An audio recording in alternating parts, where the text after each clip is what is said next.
Good afternoon, everyone. Very warm welcome to all our participants. We'll just take a minute before we start. Allow everyone to come.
Hello, everyone.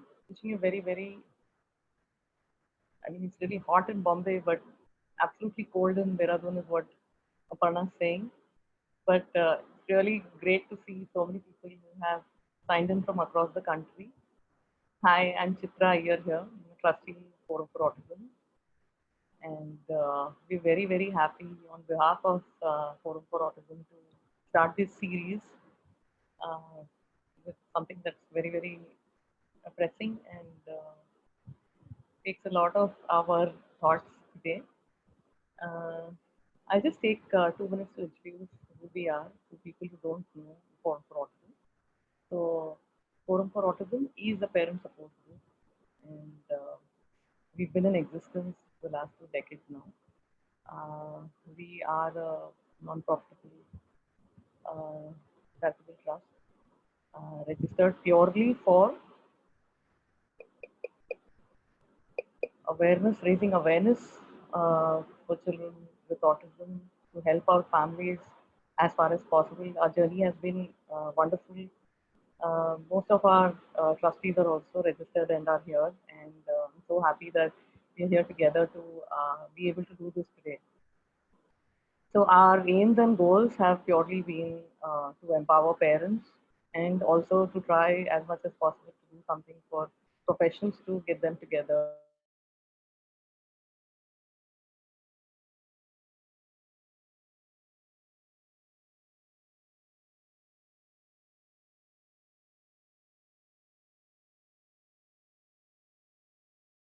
with a lot of work at the government level.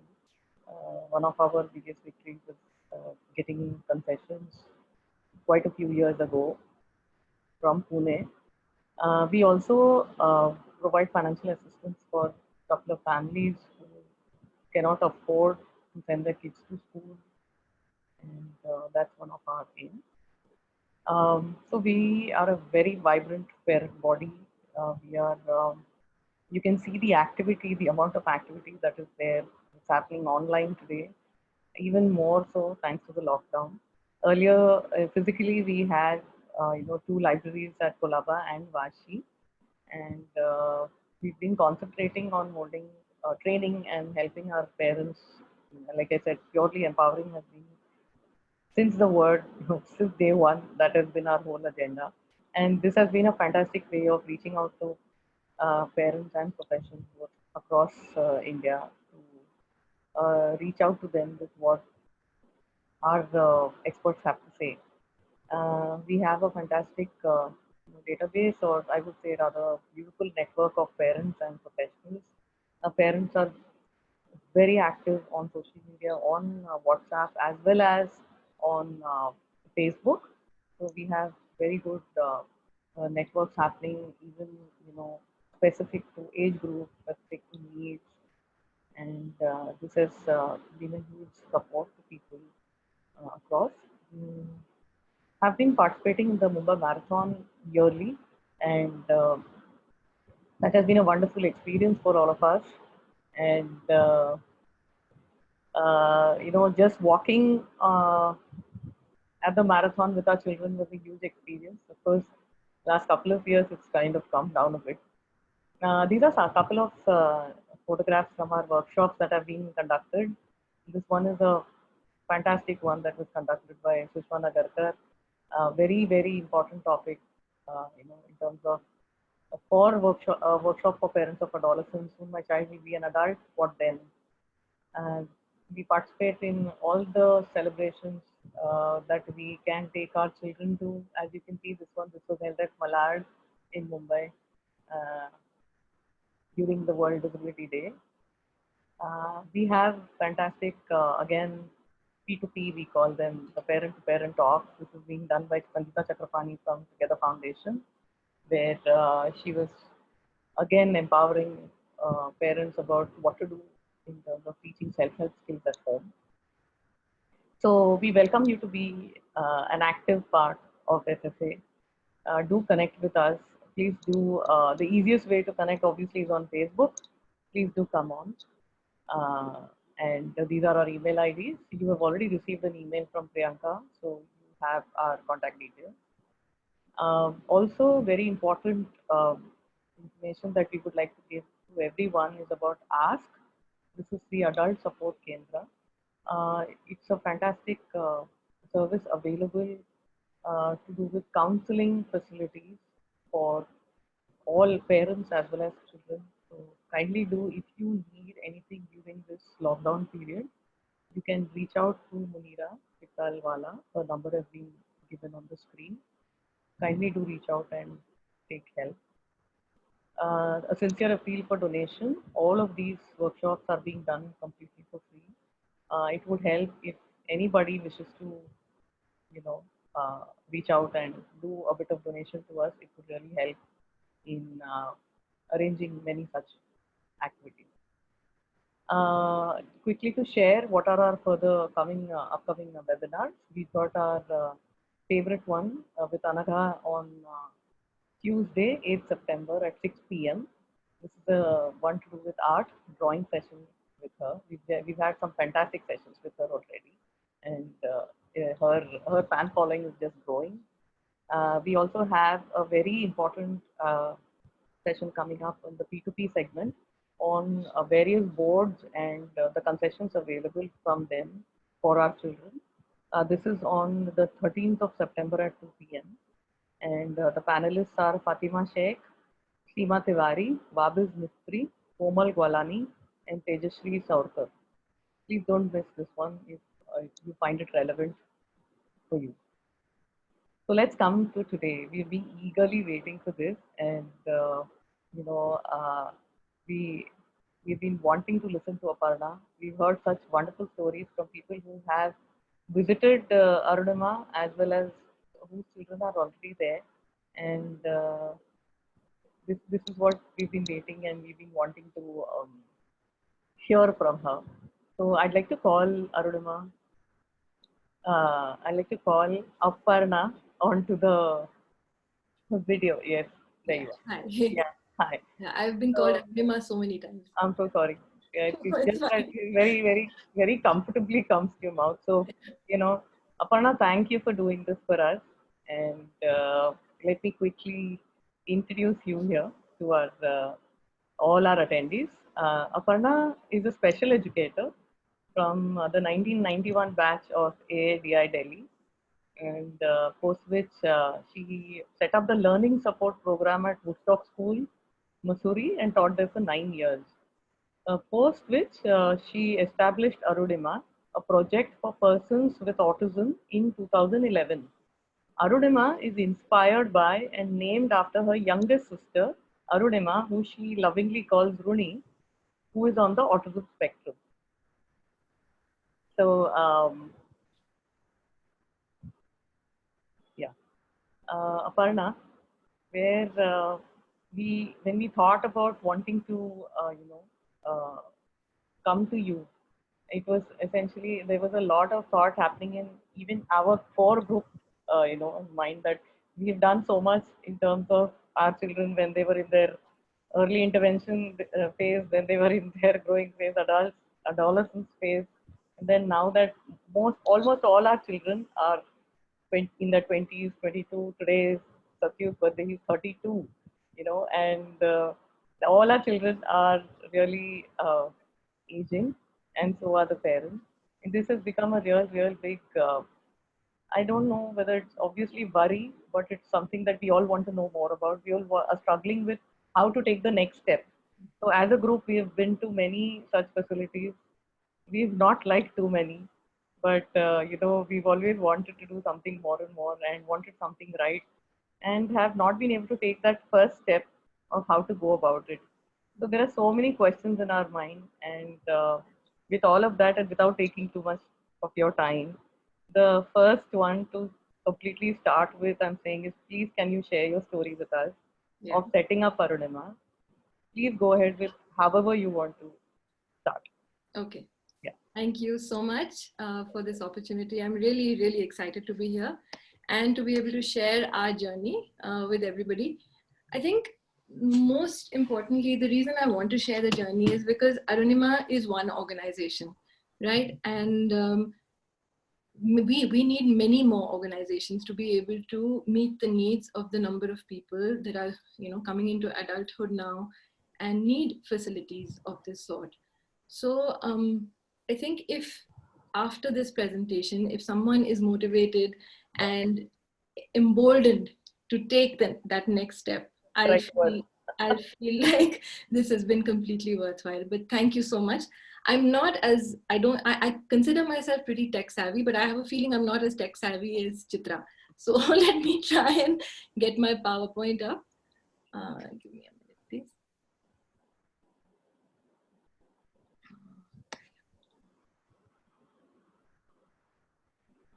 Oh dear, where is it? Just a minute. Huh? Yeah, you just have to select now that you've done the screen share, just select on the PowerPoint.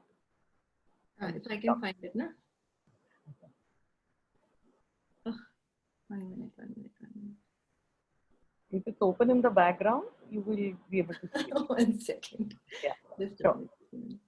Meanwhile, just a request to everyone, kindly keep posting your questions in the Q&A box that you can see on the screen. And, at the end of the session, I think we should be done in an hour and 15 minutes. Then we will start taking questions for Aparna.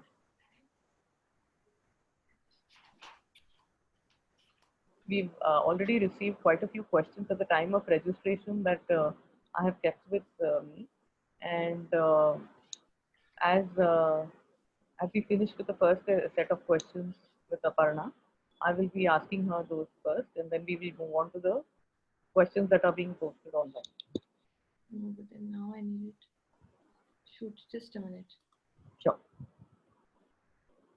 No, this is not the version I was. Click on this, no? This is your PowerPoint. Okay, where is it?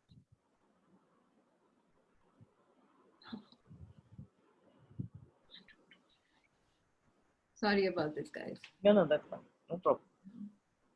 We're trying to make people do things that they would have never done. This is completely fine. Chitra, you should keep talking. It's human. Yeah, I'm talking. So, yeah, we have people. I mean, I'll just say hi to everyone who I know. Wow, you're on. Can you see it? Yes. Oh, phew. Yeah. All right. Yeah. Okay. So, it's ironic that yesterday was Teachers' Day, and I was thinking. So when I was working on this PowerPoint on the presentation as well, I was thinking about how Arunima, the person and the project, they have really been my greatest teachers. And I think today I can certainly say that a lot of what I am today is because of my sister. And the last 10 years now, Arunima is going to be celebrating 10 years next year, the organization. And I think congratulations in advance. Thank you. And the last 10 years have taught us so much, lessons that are completely invaluable, struggles that we've been through, we would not give up because we've learned so much through every struggle. And but this journey has been a long one. Rooney's 40 now, and but every journey has a beginning. And this is Rooney when she was, soon after she was diagnosed. She was diagnosed at the age of 6, which would be in 1986. And there was not much known about autism, but of course, some people, so Tamanna, she went to Tamanna Special School. A lot of you may have heard of that. So Tamanna definitely was doing a lot of work with autism at that time. But Rooney had a lot of challenges. And now we know that they were probably a lot of sensory issues, which no one really recognized at that point of time. So as a result of the challenges, there were a lot of challenging behaviors as well. So as far as we were concerned, we were not thinking about the future. We were thinking more about, what to do with this new word that we've learned.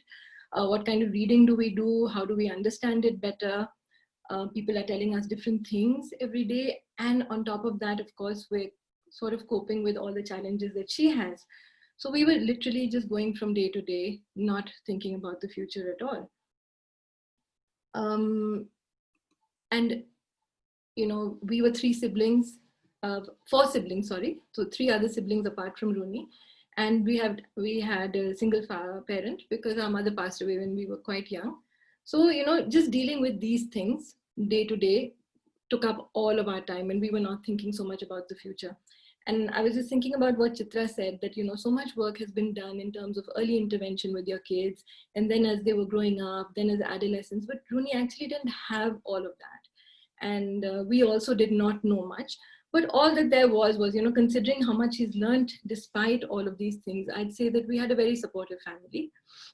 That's our family. So my dad, and in this particular picture, Rooney is about 14 years old now, and my brother and sister, and I was married by this time. So that's my husband, Andrew. So we had a supportive family, and, Rooney was very loved.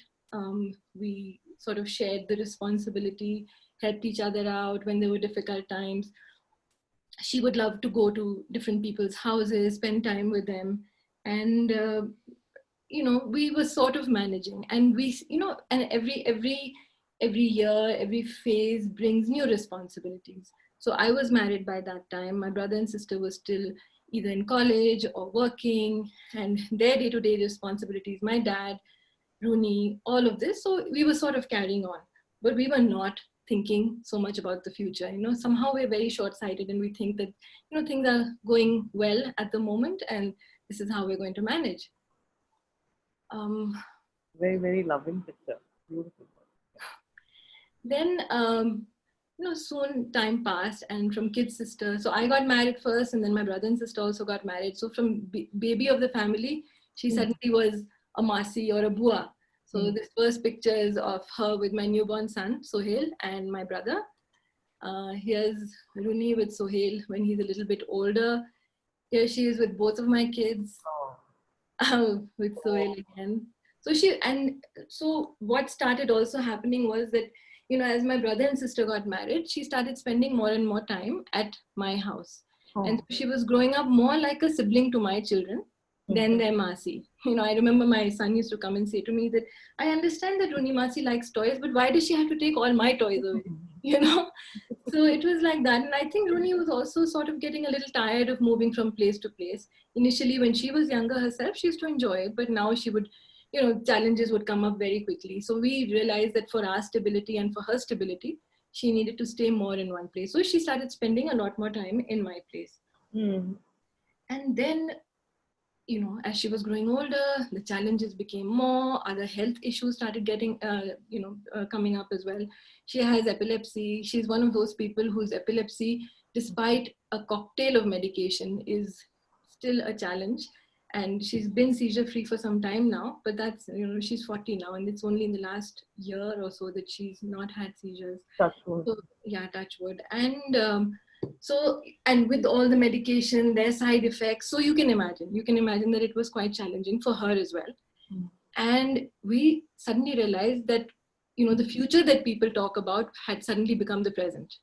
We were faced with this very difficult situation, which was getting worse and worse, not because we didn't want Rooney with us, but because she was not happy anymore.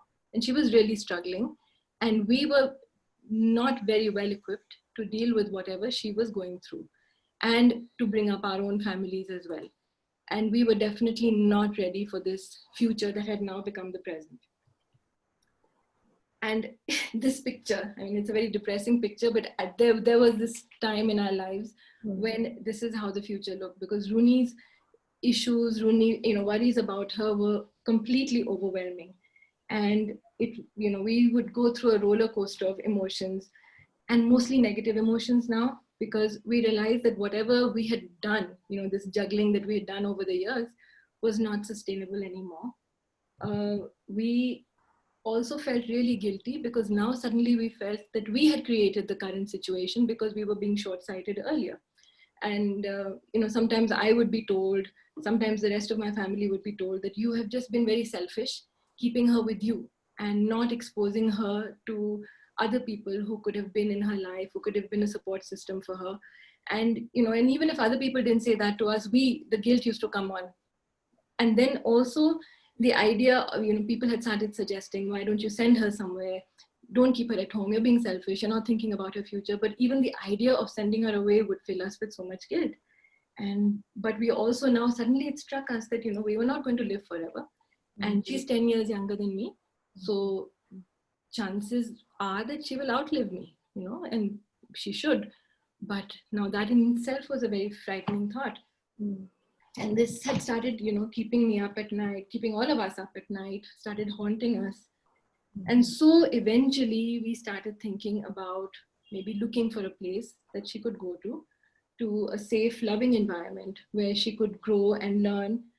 There could be other people in her life apart from us. And, maybe stop being selfish, maybe stop clinging to her. Because she had also become completely dependent on me. I was also working at Woodstock by this time. By the time we, all these thoughts had started coming. And her day used to start with, she used to wake up in the morning, say bye to me, and then get back into bed and wait for me to come home, and just see that was very, very depressing as well, because she's a bright, intelligent, energetic person. And she was depressed herself. So we started searching, and if the thought of sending her somewhere was depressing and bleak, when we actually went and saw the places, it got even worse. And you were saying the same thing, right? Yeah. And there are horror stories about the kinds of places that we saw, and these are places that were highly recommended. But you'd go in, you'd see people tied up, you'd see lots of people cramped up in a room. There was this smell of urine, no privacy, no dignity. I remember going to one place once where they said it's bath time for the ladies. And I walked into the room, and it was like a dorm sort of room, and there were 20 beds in the room. And all the women in the room, I don't think there were 20 women, but all the women in the room were sitting naked. And I said, why are they sitting naked? And they said, it's because it's their bath time, so they will go in one by one. I said, but why are they naked? And they said, no, because we have to go through so many people. So this was really depressing and shook us really badly. And we said, what are we going to do? This is not how we brought her up. And I also thought about the fact that, she had had so many classmates when she was in Tamanna earlier, and then later on went to Action for Autism. I think Rooney and Neeraj were the first students at Action for Autism. And I said, where are those people, and why aren't, and in a sense, I had a little shame and fear also about voicing my desperation, because I said, obviously everyone else is managed. We're the only ones who are not managing. So it was this real turmoil at that point of time. And, and I also started thinking that maybe, this is what everybody has to be resigned to. And maybe we are thinking oddly, maybe this is their lot in life, they're going to have to go to such a place. And it was just not easy, all of this. And also the realization that, the final change of moving to an institution, moving to another home would come when we were no more. So how unfair that would be too. It was wrong at every single level. Right. And I think when we were really at the depth of despair, and I think life has this funny way of throwing a helping line when you feel like there's no way out. And I had this strange experience. So I live in an international boarding school, And there are people who come from all over the world to teach here, to work in the residences. And there was this couple that came from New Zealand, Ian and Hinawai Ferguson. And and because I used to talk about these things, my worries to a lot of people, I somehow ended up talking to Ian and Hinawai about it. And Ian just looked at me when I told them that I have a sister who's on the autism spectrum. Ian looked at me and he said, I've often wondered about why I came to Woodstock. My wife wanted to work as a resident staff, a dorm parent over here, but I wasn't, and I've just sort of come because she was coming. And I didn't know why I was coming, but I found my purpose today. And I said, what do you mean? Wow. And he says, the job I was doing before I came here was that I was a support staff, a care and support staff at a residential center for people with autism in New Zealand. Oh, wow. I was like, what? Yeah, it was amazing. And then he started telling me about the kinds of setups that he'd worked in. And I just sat and I absorbed everything. And it was like, oh, there is hope. There is hope again. And, life has given us another chance and we're not going to give up. We're not going to give up. This is what we needed. Yeah. And so I was determined, of course, that this was going to happen. And this question about, so, all of us have been in this position, Chitra, I think. And, everyone who's here has had these sleepless nights and worries and things like that. And you think about why did we take the plunge and why are other people not being able to take the plunge? And I've thought about that as well, because I've had a lot of people come to me, spend days at Arunima, take so much information, training from us, and then not, taking it anywhere from there.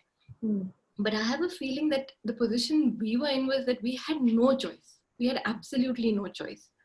And there was this one woman that I used to often see in Dehradun as well, obviously someone with mental illness. And she was skinny, she had straggly hair, and my sister has very curly hair. And somehow her body structure used to remind me of Rooney. And I used to see her on the road and she was often naked, or someone had thrown some blanket on her and she had that. And I used to have these horrible thoughts about Rooney walking around like this on the road, because I was not alive anymore and something. So as far as I was concerned, I was desperate, really desperate. It had to be done. And maybe desperation is what we need, to take the next step. And so then this whole idea of, okay, we have to start something, that was... Aparna, sorry, but can you please keep your video on? Sure, 1 minute. If you don't mind, then we can catch your expressions as you talk. Okay, 1 minute, huh? Yeah.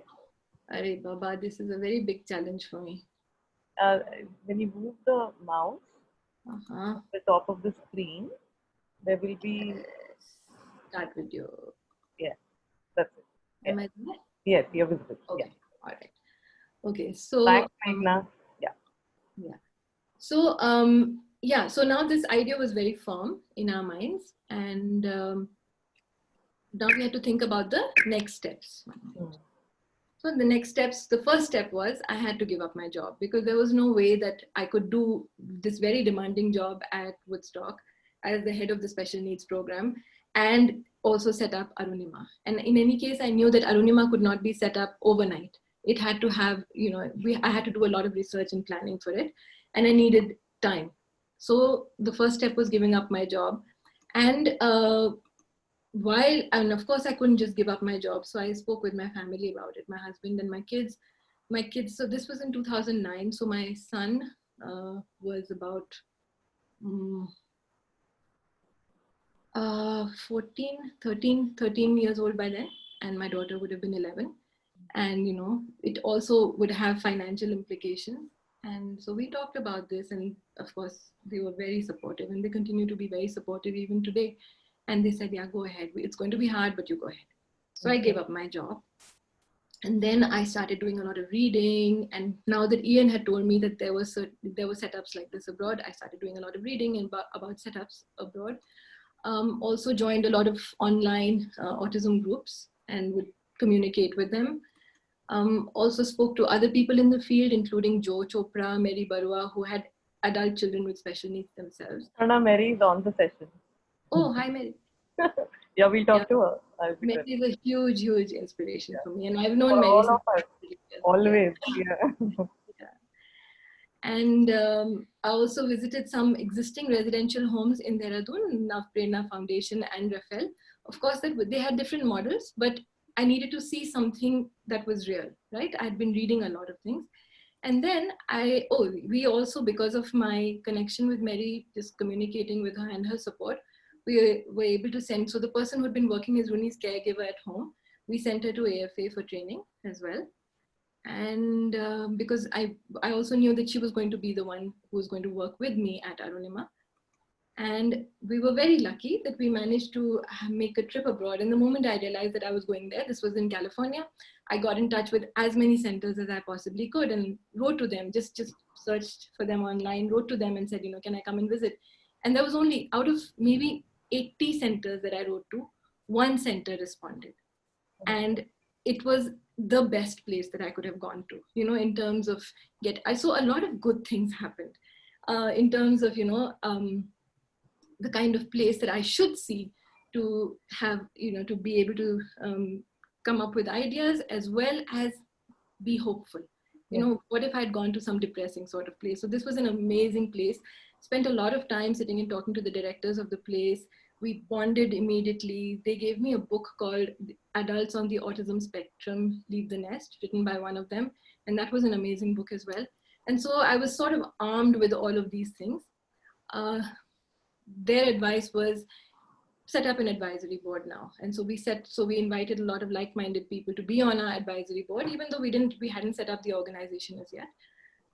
And filled with hope and positive energy, we decided to start. So my dad started the registration process, and while I started planning, okay, so now if this becomes a reality, we make a pilot project for 5 women on the autism spectrum. And so what are their on the ground needs going to be, and how can I plan for that? And then began the search for an appropriate place. So we started searching for a place 4 or 5 months in advance, because again, we had to, figure out what would be suitable in terms of safety, in terms of accessibility, in terms of, just connection with the community. And there was one hassle or the other. This was all in Mussoorie. I was doing this in Mussoorie because my kids were still young and I had to be at home. Yeah. So I thought. So, yeah, and again, we looked at lots of places, and amazingly, like the other things that had happened, I remember going to this one place off the mountainside and found, somebody took me to some place that I didn't even know existed, about 20 minutes from where I live, 20 minutes drive from where I live, and said, there's a little village over there. Why don't you go and look at some place over there? And so I went. And we went, and I remember my husband and I had gone, and we just went and stood there. And I said to him, this is it. There was no real structure over there. And somebody was building something. And I said, no, this is it. I just feel like this is where Arunima has to be. And so then we got in touch with the landlord, and I explained to him what we were planning. And he said, wow, that sounds really nice. And I said, but we're not going to be ready to move in for the next 4 or 5 months. We're still planning. He said, that's okay. It's going to take me that much time to build the place. And we talked about, security deposit. I also told him, if I pay you security deposit, I'm not going to be able to pay you rent in the first few months. You'll have to adjust the security deposit. And he protested a bit, but then he agreed to that as well. So all of that, fell into place. And so this was the building, our first building that we, so this was in a very beautiful place. And what I loved about the place was that it was new one. It had a lot of open space in front. It was private, but not cut off. And it had 5 bedrooms. And we had been planning a place for 5 people on the autism spectrum. So it had 5 bedrooms, a little kitchen, a little living room. And then this brown door that you can see, we decided that we would use this as like a workshop or a training place during the day. Okay. And of course, he built it up more after we moved. And so this is what it eventually looked like. Wow. Yeah, it was a dream. It was an absolute dream. And and this is it. So that was our sign on the road. Felt very proud when the sign came up. And this was a little living room. It was a cozy little home. And then inauguration was on the 6th of March. So on the 6th of March, we were still not ready to start, but we decided to inaugurate the place and then get on with our work. And I remember even on the day of the inauguration, I had thought that, I'll go to the parlor and do some beautification and everything. Nothing of the sort happened, because the taxi driver took us to this building, and there was still paint splashed on the ground because they just finished painting the night before. So we all got down on our hands and knees, scrubbed the bathroom, scrubbed the floors and everything, and just about had enough time to rush home, get ready, and couldn't even wash and blow dry my hair, so it was tied up. And so, and this was inauguration day, and it was a beautiful, gorgeous, sunny day, 6th of March. Before that, it had been raining, snowing as well, but this day was a very sunny day. And there's me singing "Heal the World." Wow. For the inauguration. I'm so happy. Yeah. And that's Joe, who has been a huge support to us right from the beginning. And in fact, at this point of time, she's the president of our board as well. Jo Chopra runs the Latika Roy Foundation in Dehradun. That's my dad and my stepmother and Rooney, of course. And we had a gathering of close friends and colleagues who came for the inauguration. The real journey. So inauguration day came and went, and then the real journey really started on the 2nd of April. And it was World Autism Awareness. Yes. So we moved in, and it was no honeymoon, absolutely no honeymoon. So we had thought that we would start only with Rooney, but then because one of our advisors on the board, she had also been talking about it. So somebody who was teaching in her special school, she said, I'd like to put my daughter. So Rooney and Chavi were our first residents, and that's Sunita, who was the first staff who worked with me. And we had to do everything, even if it was just 2 people. And Mary, who's, Ananda started now, and that you have to have a robust program, even if you have 1 or 2 people. You can't just have them there and then sit and be clothed and fed and then sleep and then wake up the next morning and do the same thing. So you have to have a program. And so we had to develop a program. And so there was cognitive development happening. There was, going for walks every day, learning domestic skills, spending time with each other, becoming friends, academics, a little later, vocational work also started. We also every weekend would go for outings. And so whatever the local resources were, boating, horse riding, picnics, going to waterfalls and things like that. And you think about the fact that all of this costs a lot of money, getting, and a 15-minute taxi ride in Mussoorie costs 150 rupees or something like that. Or, it's quite expensive over here. And I had to take cabs regularly to be able to get out and go to any place, because remember, this was in a little village, the place that we were at. It would cost money. Plus my house rent was, I'm not very good with numbers. Chitra knows that as well. But these numbers I cannot forget. Our house rent was 36,000. I had a cook, I had Sunita, and I had somebody who used to guard the place, and we used to pay them between 3,000 to 5,000 each. I, of course, didn't get any salary. Then we had our food expenses. When we used to go for outings, so we had transportation if we decided to have lunch out or even for a boat ride. And our income was only through our fees, and our income was 23,000. So if anybody at this point of time asks me, so with 23,000, how did you manage expenses that were, close to 70,000 per month? And I'd say it was amazing. Somebody would give me a check for 5,000 rupees. Somebody would come and give a donation, and somehow you would just manage from month to month at that point of time. I used to feel really desperate that, we should have more people enrolled so that we can get more income. And that was not going to happen, and the board members used to keep saying that, Aparna, wait a few years and you'll find that there'll be a waiting list. And I would say, no, maybe India is just not ready for this kind of project. I don't think we're going to get more enrollments. I never believed in advertising or anything like that, because in any case, I was too busy just running the program day to day. And so we had a lot of challenges. Finances, I've just spent a long time talking about. Finances were a huge challenge for us. Then staffing. So it was just Sunita and I was, thinking how to get more staff. And even if people want to volunteer, Rooney and Chavi are so vulnerable. How can we just get anybody in without being sure that they can be trusted? Of course, we had challenging behaviors to deal with, and we were exhausted because we were the only 2 people at work constantly over there. And, to add now things had changed. Earlier on, I used to feel guilty about Rooney. Now I was feeling guilty about the toll that this was going to take on my kids. This is Sohail and Meghna on the day of the inauguration. But they have just been such an amazing support. And I just, and this is another challenge that a lot of people are going to face. What kind of support are they going to get, and what kind of support will they get from the rest of their family?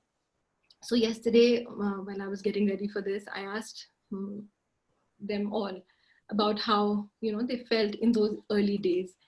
And I'd like to just mention my husband over here, because he's been supportive from day one. I don't think I could have done this program at all if he had not supported me completely, knowing fully well, the challenges it was going to bring. My son, who's now 24 plus, and he's a chartered accountant, so it really helps me. And apart from that, he's also on our board now, and he's a huge support. He's very interested in what is happening at Arunima. He's always giving me advice.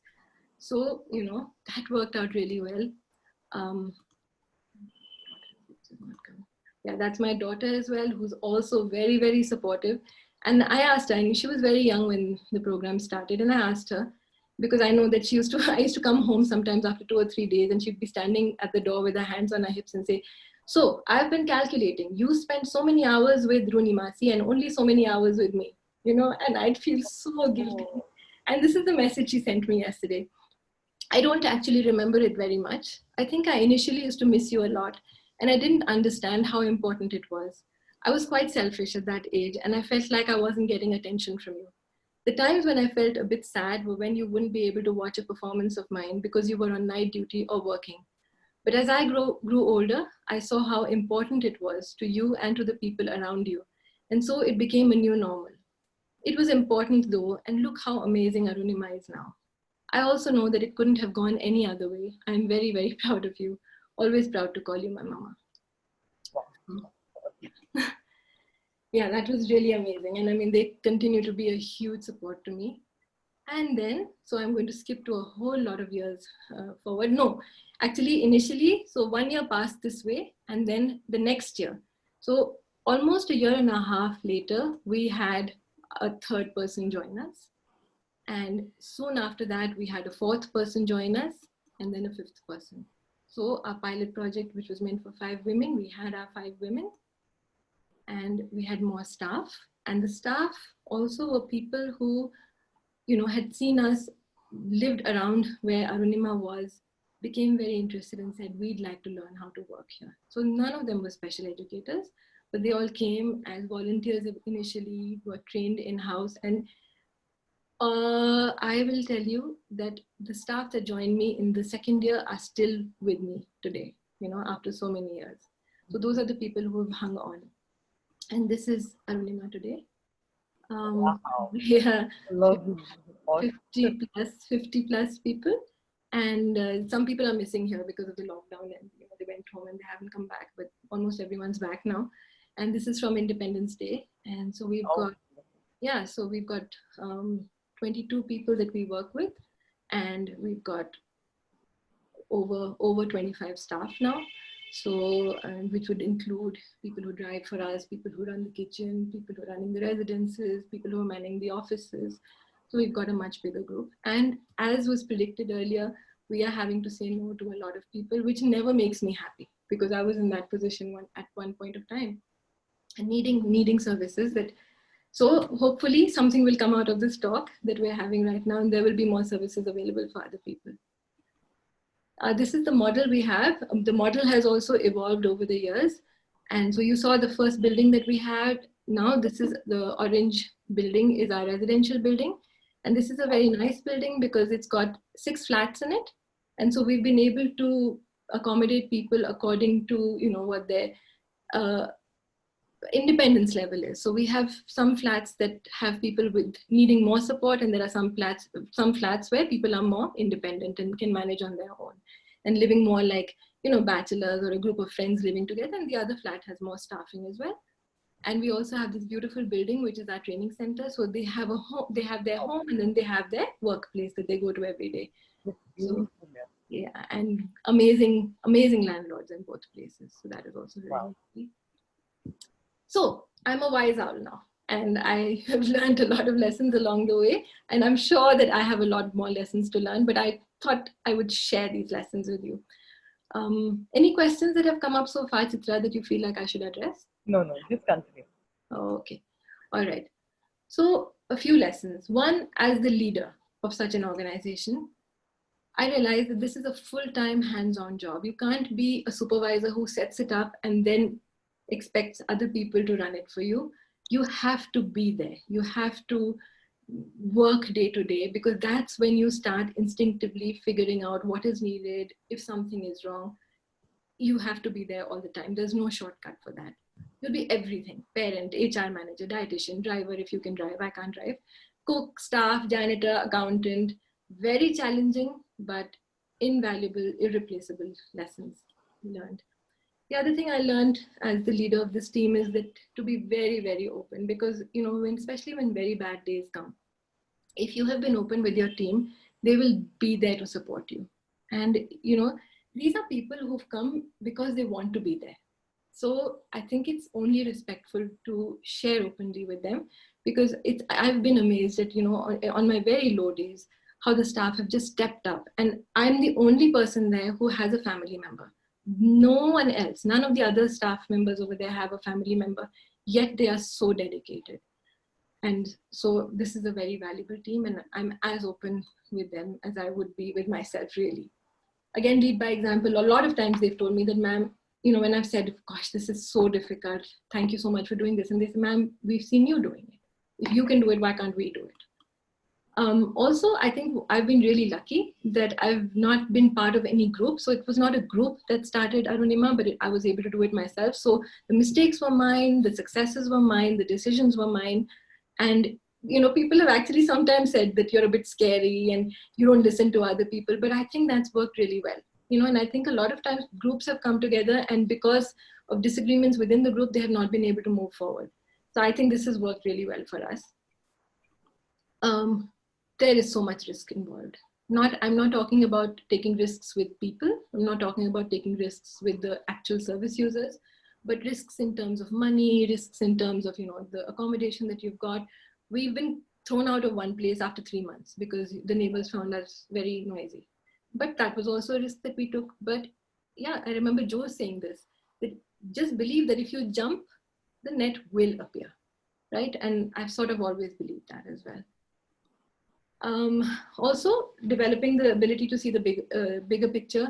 Of course, this was started because of Rooney, but Rooney's needs are very different from the needs of other people. One, because of her personality, and two, also because she's much, much older than everybody else. But I can't tailor the program only to Rooney. I have to think about everybody. So being able to look at the bigger picture has been very important for me. Developing support systems, a network of support, volunteers, family members, professionals who are very interested. Professionals can be very expensive. And if they're willing to advise, I have been very lucky to have amazing people advising me, and they've not asked for anything in return. And they've been happy for our success and happy for our happiness. And there are people like that. So build up that kind of support system. Also, our connections with doctors have been very, very good. And maybe one of them is attending today as well, and the psychiatrist who works with us, and we keep educating them. So one of the things is that we don't have an in-house doctor. We connect with the Max hospital that's nearby, but now everyone at Max knows us, and we've had emergencies, we've had seizures that we've had to rush people to the hospital for, and people have been so sensitive at Max because our doctors are now very educated about the needs of our residents. We're very open with our parents, the communication with our parents, and sometimes bad things happen. There have been injuries or, illnesses and things like that. And we've never hidden anything from parents. And I think because of that, the parents trust us so much, and they are such a huge support system for us. We have a very, very strong parents group. As far as our staff, I would say that they are our most valuable resource because they have been through all our ups and downs. And here's an interesting thing. I'm really sorry I apologize to all the special educators. I'm also a special educator, so I'm just not judging you all, but I haven't had very good experiences with many special educators. Some special educators who've been really good and have stuck on with us, but they are not there for the money, and they are there because their heart is in it. But we've had really difficult experiences with special educators who say, but why should we have to change soiled clothes? Why don't you have an ayah for this kind of thing? Why should we bathe them? And I'm saying that, bathing is a part of learning. You have learned how to do task analysis. You have learned how to teach people step by step. You have learned how to step back when someone doesn't need prompts. Other people don't know that. So this is part of teaching. Some people completely understand and own it. Some people don't. So yeah, special educators have been a bit iffy as far as we are concerned. The program itself has to be a very robust program that grows with our service users. So, you know, as their needs evolve, as new people come in, we can't have a stagnant curriculum that we follow. We continue to have in-house training very often. We debrief everything that happens. We document everything. Things change, you know, and documentation also changes, but it's really helpful to see what we had and how it has evolved. Of course, I'm preaching to the choir over here, but we need to be lifelong learners. Finances have always been a challenge, and especially for someone like me who's not a businesswoman at all. But I've realized that even with my simple thinking about finances, I think simple thinking has helped a lot. I think it's also very important to remember why we started. You know, it was never to earn money. It was never to be very, very fancy. It was to provide people with special needs the opportunity to live a life of dignity and maximum independence possible. If we can just keep our sights focused on that, I think we'll be fine. We have a fee-based model, you know, even though we're a charitable organization, we're not providing anything for free. And I think that has helped us a lot. So especially during this lockdown, I just think that if we were dependent on donations, I don't know what we would have done right now, because a lot of NGOs that have been dependent on donations have really struggled with, you know, the funding stopping because of COVID and everything. So we've had a fee-based model, and you know, some of our board members have advised us that we should have a hybrid model. We also provide support to some families that are not able to afford our fees, but because we do charge a fee and we also, you know, raise funds, we've been able to support other families that are not so well off. But to have a good hybrid model where we're earning enough money to be able to provide services to people who can't afford it would be our goal as well. Very transparent as far as our finances are concerned. And so I think people trust us and, you know, are willing to support us when we ask for funding. And one of the things that we've been very strict about is that no one dictates to us just because they've given us money. They don't dictate to us, you know, how we run our program. We're very upfront about that as well. Almost at the end of this presentation, I just want to say once more that I could not have done this without my family, without this amazing board that we have. I have a lot of supportive friends, the staff and the parents at Arunima, definitely last over here, not least, and faith that if you jump, the net will appear. Thank you so much. Awesome, my God. I think that it was so amazing. Your story is really, really inspiring, Aparna. Thank you for being so open and sharing everything to the team. I mean, I'm sure everyone who's listening has their eyes moist, and you know, all the challenges that you faced and how you took it head on. It's really hats off to you. Big, I think whoever you mentioned, your hubby, your children, Joe, the people who came into your life, every single person, your staff. I mean, a big thanks from all of us also for all of them having come into your life and for your faith. Thank you. I mean, you're an amazing model that is real and is running so beautifully the way you have set up Arunima. And it's going to really, this session is going to, I'm sure, push a lot of people into action and help them take their decisions. You know, we as a parent support group have also been thinking for it for a long time now. And there are a lot of, you know, right from the apartment style of functioning within the city to thinking of what one would want to do at the outskirts. I guess before all of that, the first thing is the intent that you had, that you wanted to do it. And then you just jumped into it and things just worked out. And I guess God sent you everybody your way to make it work. Thank you. So much. Thank you so much. If you're okay, can I start with the questions for you? Yeah, absolutely. And I have some water. Yeah, sure. One thing. So one pledge, you know, I like you said just now that I've just had so many amazing people come into my life, into the life of Arunima, to be able to take us forward. And honestly, I would just be there for anybody else who's on this journey as well. I don't have anything to hide. we've made lots of mistakes along the way as well. And why should people repeat the same mistakes? So yeah, anyone can reach out. And people have requested for your email ID. We'll send it across to everyone. Whichever ID you say you're comfortable with, I'll share that. We'll share that with all the attendees. Yeah. And I'll just start with the questions. Yeah. Yeah, sure. Go ahead. So the first one that's coming, I think, which you've already answered, is that who takes the decisions at Arunima? Is it only you, or is it a parent support group, or is there a government governing body in place? So it depends on the level of decision that has to be taken. Obviously, day-to-day decisions are taken not just by me, but we have a team within Arunima. So we have myself, and then we have program coordinators. We have 2 program coordinators. We also have resident supervisors. Okay. And there's a lot of empowerment given to them, so they don't have to, run everything by me. If they own, because one of the things that we talk about is that if you're taking a decision, you also have to face the consequences of that decision, right? And so yeah, day-to-day decisions are taken by this team. But if there is something that is, requiring more advice and more permission in a sense, then we have our trust and we have our advisory board as well. Okay. And we also have a parent representative on our board. So the parents are always involved, wherever they are. There's another very strange thing, one thing that I learned when I went to see the center in the US.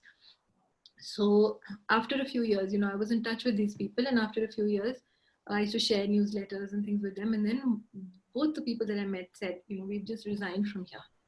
And I said, why have you done that? You were such amazing directors. And they said, the parent body got too involved and started kind of, everyone was just thinking about their own child and then sort of messing up the way the place was running. So, and I know Rachna is here. Rachna is she's the parent representative over here. And I've also been very open with her about this, that, too much interference starts creating trouble as well. So keeping a balance is important. But no, I certainly don't take every single decision. Okay. Next question coming up is, what are the future plans in terms of monies that will be required for Arunima or Arunagar? Okay. So let me just quickly tell everybody about Arunodaya. Yeah. So Arunodaya, the parents got together, the parents at Arunima, and later on we've also invited parents from outside Arunima, got together and said, we have to have a permanent residential setup for our children, because we continue to move from one rented accommodation to another. And so we registered a society called Arunodaya, and where there are 18 members, and we can go, between 24 to 28, we can finally have about 28 members in Arunodaya.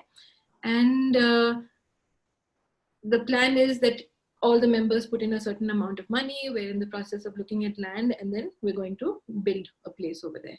So that is the future plan as far as Arunodaya is concerned. We still have about 10 vacancies. So if people are interested in that, that is separate from Arunima. Eventually, the idea is that Arunodaya will be the residential setup and Arunima will continue to provide services. As far as the future of Arunima financially is concerned, already reached out to Chitra about that, and that we need, we've gone for 9.5 years now, but we need a financial plan. At this point of time, we don't want to make the same mistake we did with Rooney, that, so things were going well, and so we didn't really think about the future. So this is the thing, that we need now a robust financial plan for the future. So that's a work in progress right now.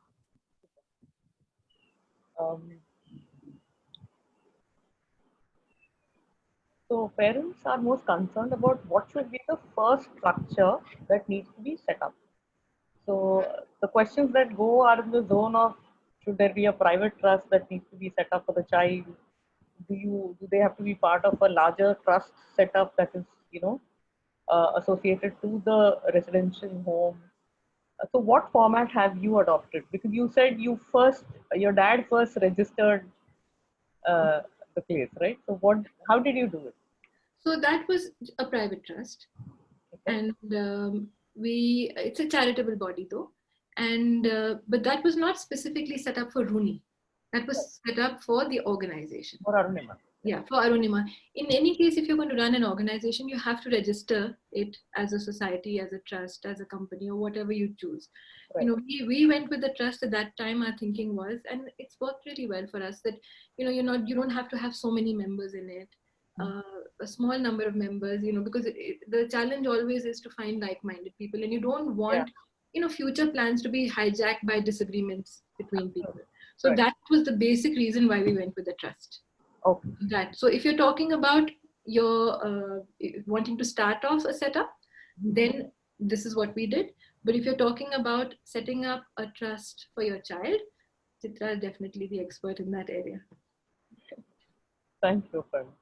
Aparna, the next question is, what are the rules that you can share with us about a parent wanting to admit their child in Okay. So can I, our website, we'll share our website. Sure. And on the website, there is a section that is for parents.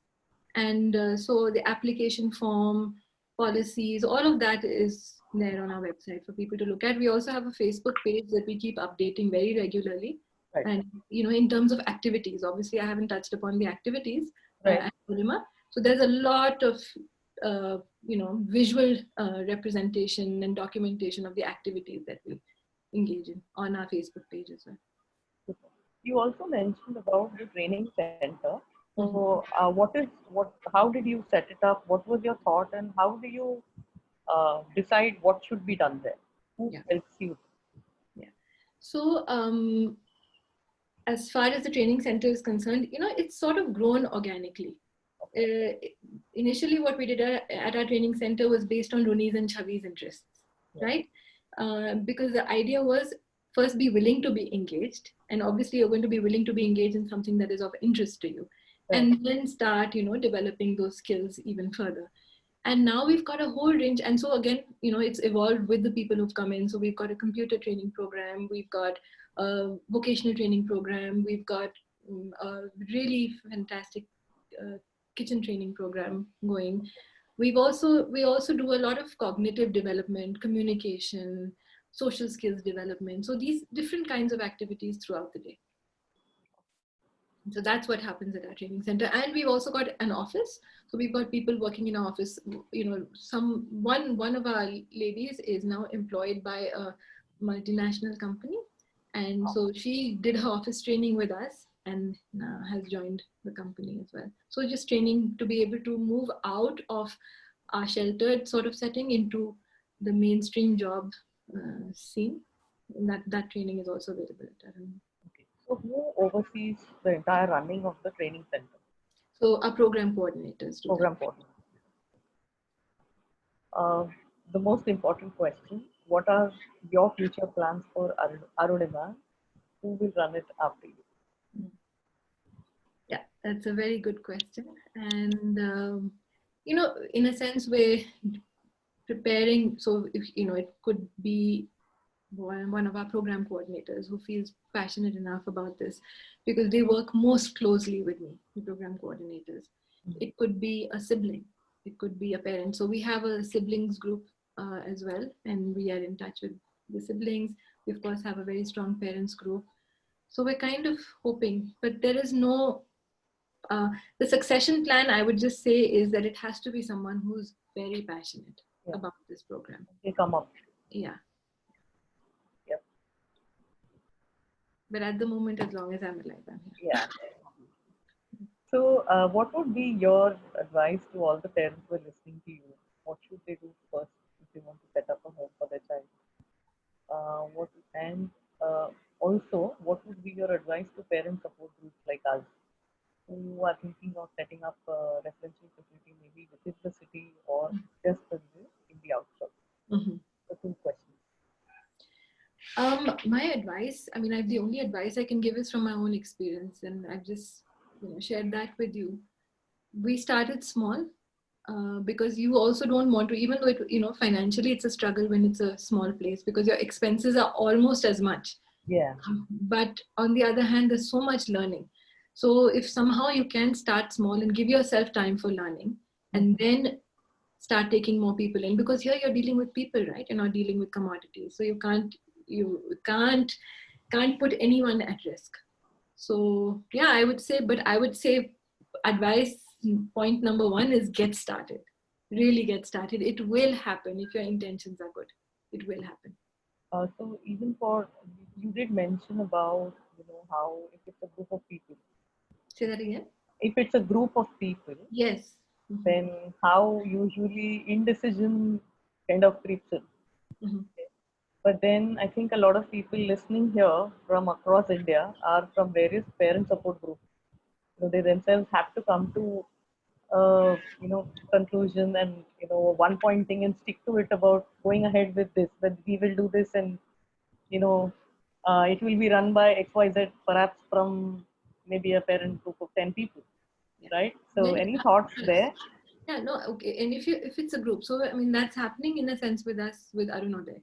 So it's already a group Yeah, of 18 people, right? And right. I keep saying to them, look, if we were going to be so scared, if we're not willing to take risks, Arunima would not have started. So you just got to take the plunge, take the plunge, take the plunge. And so we finally now reached a point where we've said, most of the parents trust all of us, the few of us who are in the executive committee.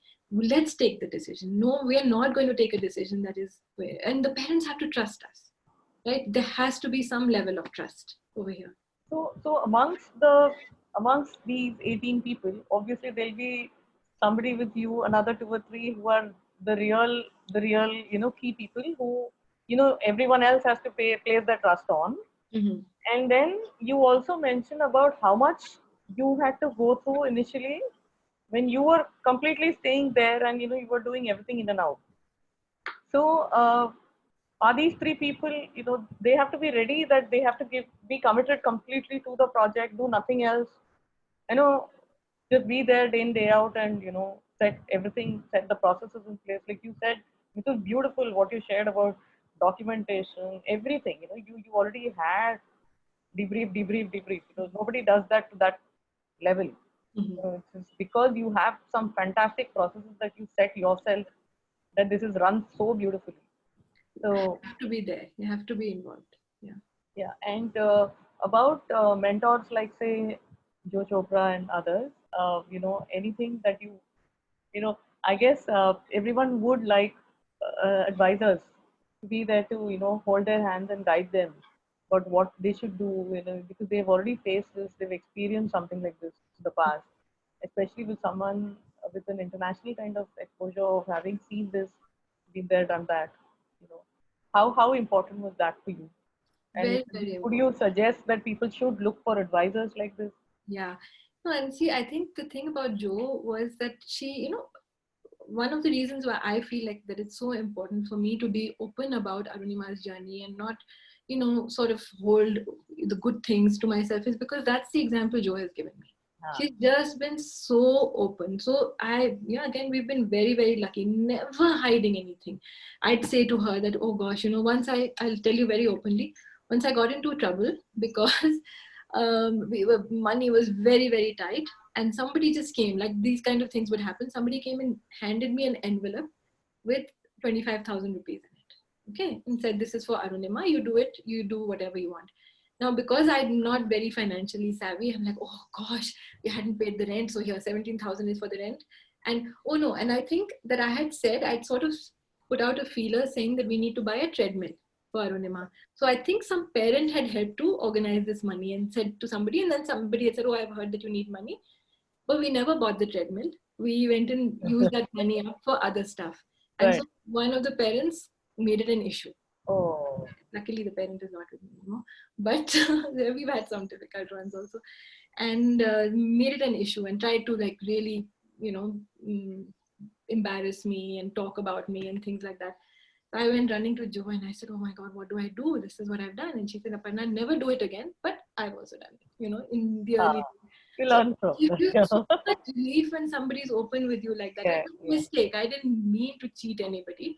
But so that kind of thing. So I think Joe's just been really fantastic. So yeah, advisors like that who are willing to share their hard times, because it makes such a difference when you realize that other people have made the same mistakes that you have as well. absolutely. Yeah. Yeah. Yeah, So, no, good advice is very important. yeah.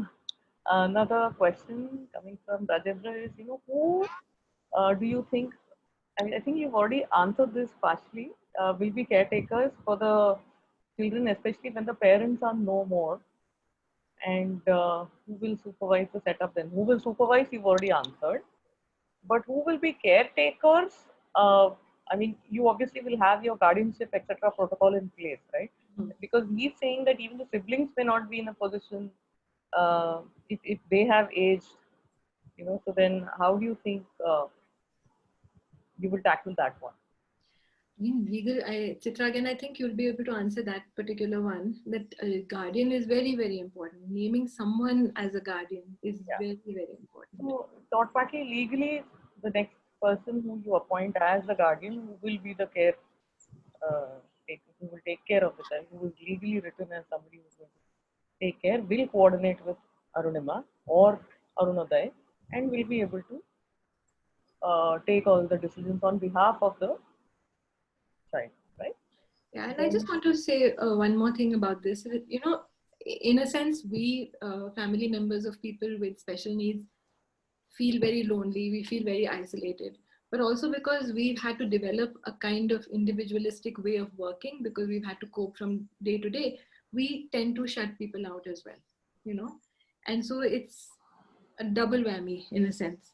so, So I think it's very important, especially of parents, for parents of young children and even teenagers and adolescents, to build up a support system, absolutely. because tomorrow you may not have a relative who's willing to be, who's available, not willing but not available to be a legal guardian, so you will need somebody, Right. right? You can't trust anyone blindly, like in the True. sense an organization, you say okay, Arunima is the place that we trust, and but at this point of time you're trusting Arunima because of your relationship with me, but I'm not going to be around forever, right? So there has to be someone who's available for those checks and balances. True. Absolutely. Another question coming is, in the financial aspect, that if people default, you know, then how are you de-risking yourself? Like, how are you protecting yourself? So if the child has been admitted in, so today I guess parents are paying you monthly fees. Yeah, some are paying monthly, some are paying yearly, some are paying 6 monthly. Yeah. Depends. So in the future, if this happens as the numbers grow also, have you thought of anything to protect yourself? So again, we learned a lot of things the hard way, and this did happen to us once or twice. So we started taking a refundable security deposit Right. at the time of admission, No, and so you know that kind of adjustment can be done take against. care of. Any government or any agencies are helping you in any ways in terms of uh, any schemes or facilities? And apart from that, the other thing about, you know, uh, is there anyone who bothers to monitor such institutes? Mm. Okay, so the answer to the first question is no. We're not taking any government help, and again, I'm not putting the government down or anything like that. It's just the amount of work that is required to be able to take government help. I just Paperwork must be don't have paid. the bandwidth for that, right? The second part is, does anybody monitor? So, you know, if you look at the guidelines and the written guidelines, National Trust, they have fantastic guidelines for monitoring residential setups, but actually nobody does it, Nobody comes. right? So what we have done in Dehradun, which I also think is a very good model, is that we have a group called the Dehradun Disability Forum, Okay. and we pledged to each other that we would monitor each other. Oh, that's fantastic. Yeah. So, you know, and then of course, COVID happened and people have not been able to go for inspections to each other's organizations. But again, there's this whole attitude of being very open, talking about, you know, instances of abuse that have come to light in our organizations, you know, maybe at home, in people's homes and things like that, making sure that everybody has a protection policy in place, Right. making sure that you have a policy for prevention of harassment of sexual harassment of women at the workplace, you know, all of those things. So we all hold us each other accountable for that. Okay. That's Yeah. brilliant. So, Yeah. Very nice. so that's the So, kind of. so how often do you guys, I mean, you have some kind of a schedule to do this So or some process? We used to meet once a month. Oh, once a month. Once Okay. a month, yeah. But at this point of time, we haven't been able to meet for a little bit of time. Okay. Yeah. The question coming to you is, are your relatives or apart from family, friends, allowed to come meet the residents? Yeah, of course. Yeah. So, is there any particular periodicity that you say, and they're supposed to obviously advance inform you and I guess come? So again, it depends on the individual that you're coming to visit. If the person can cope with frequent visits, we don't have a problem with it. If a person gets unsettled because of too many visits, then we'd say, so it's person centered in a sense. It depends on each person.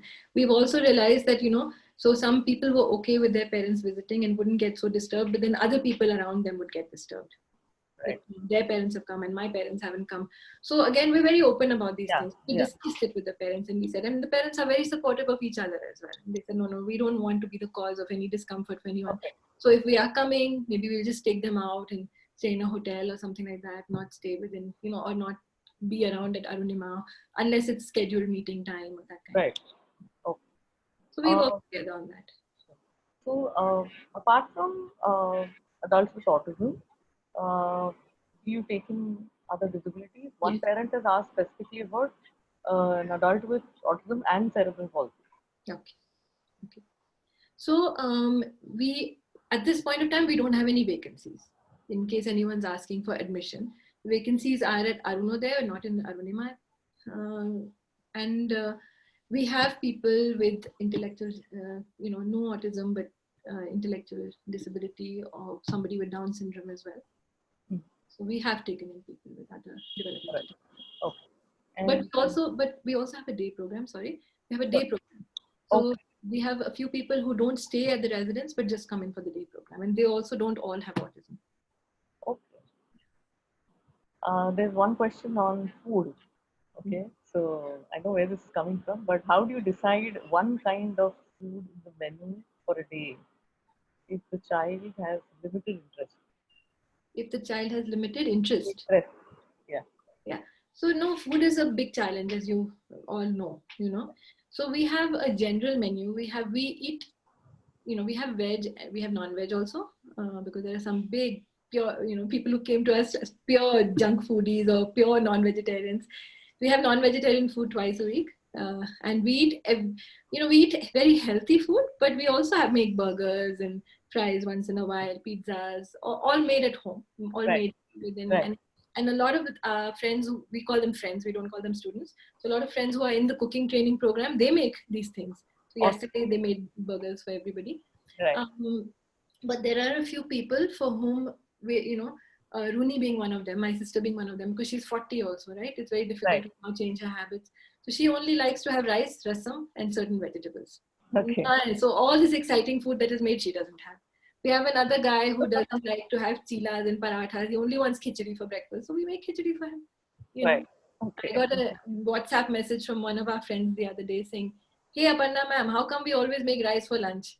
I'm really bored of rice. Can you make chapatis for me?" Yeah. So it's like, try to make it as home-like as possible. Fantastic. Super. There's a question from a mom in the US. She says, I'm a mother of an 11-year-old who hopes to one day start a place like Arunima for my son and similar kids eventually, returning to India in the coming 4 to 5 years. I'm not a special educator, but have a strong will to do something like this. What can I do now? What homework would you advise for a parent like this? So I think generally, even if you're not starting a center like this, but you have a child with special needs, obviously the parents should educate themselves and be that, because you have to be an empowered parent. And, you can't be at the mercy of special educators or other professionals.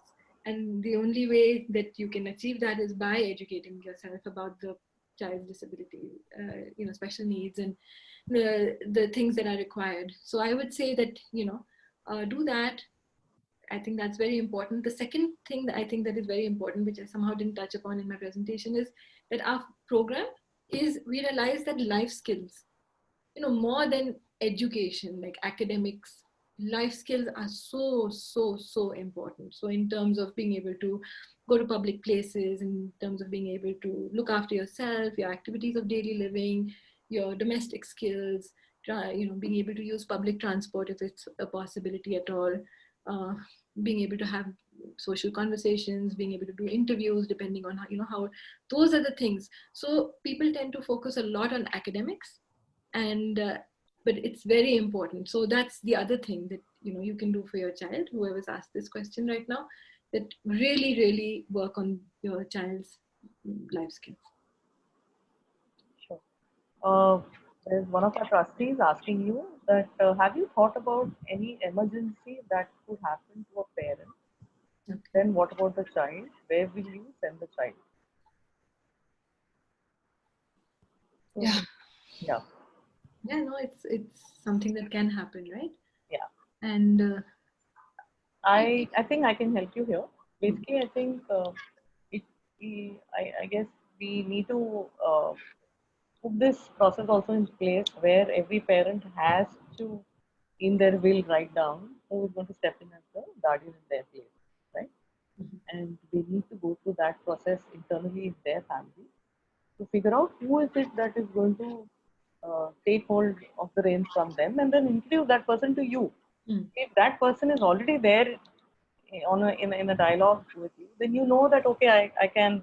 This person already understands everything and is there to step in. So I guess for every organization, if if you as the person who is running it knows who is going to step in place, because we don't know who's going to be alive tomorrow. So I mean, uh, I can only think of that. If you want to say something, no, I think that makes perfect sense.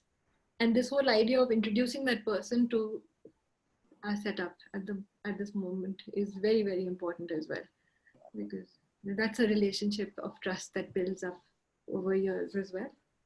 Right? so there is a question which the parent is asking: what level of independence does a child need to be at to be eligible for admission at the Arunima? Okay. No, we've had people who've been completely dependent when they've come to us, and there have been people who've been very independent when they've come to us.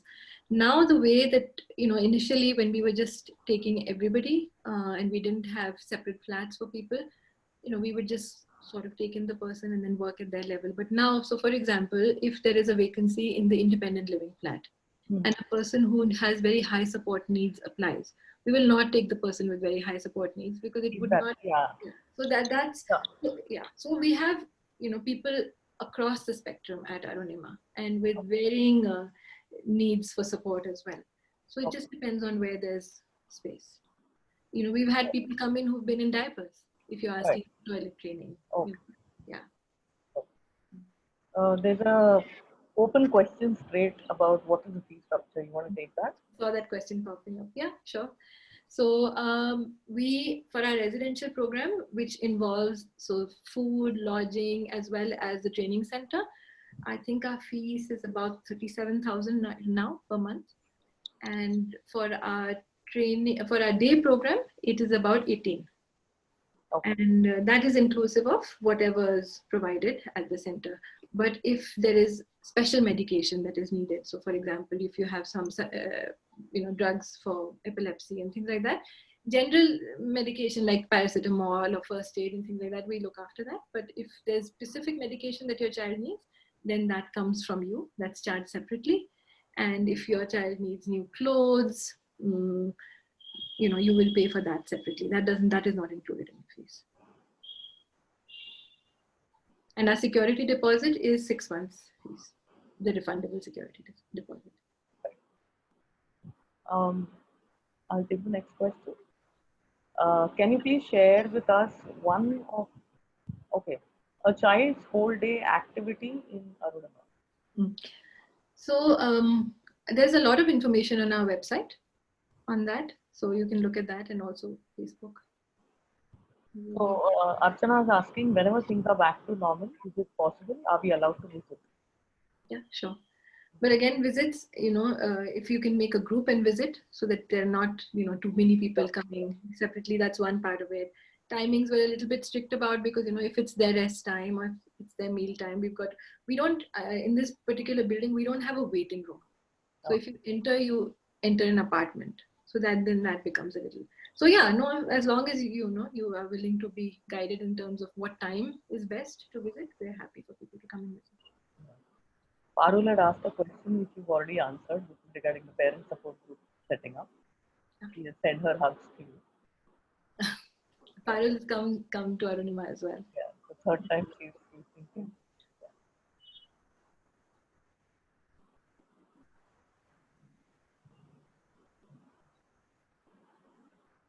Yeah, lots of thank you messages and about how you have inspired. Thank you. Are there any legal formalities which you insist that parents should complete before they put the child, admit the child in Arunima? So just a few in terms of both the parents. If there are two parents, so in some situations the parents are not together, right? So we need the consent of both parents for the person to be admitted. So no one should raise an objection later to it. Right. And also we recently developed just like a waiver in terms of an unfortunate event, like in the sense, and again that took a long time for us to put into place, because on the one hand you don't want any organization to become complacent and say, now we've got it in writing from parents that if anything happens to their child, we are not responsible. We never want it to be Right. but you can get into, because epilepsy and things like that, there are certain things that happen that you can't, when it happens, you can't control it. So there has to be a level of trust between the organization and the parents. So the parents have signed a document about that, but also knowing fully well that we will do the best that we possibly can in any situation. So those are the legal things. And of course, our policies and procedures, they have to be very familiar. Right. There's a question from Vijayashree, again, one of our trustees. She's asking that I can see both boys and girls in the picture. Are there different vocations and residences for them? Okay, flats are different. They live in different flats. They don't share flats. Vocations, no. It depends on what they enjoy doing. Like we have a lot of boys who enjoy cooking, painting, girls, who enjoy sports. So I mean, it depends on the person.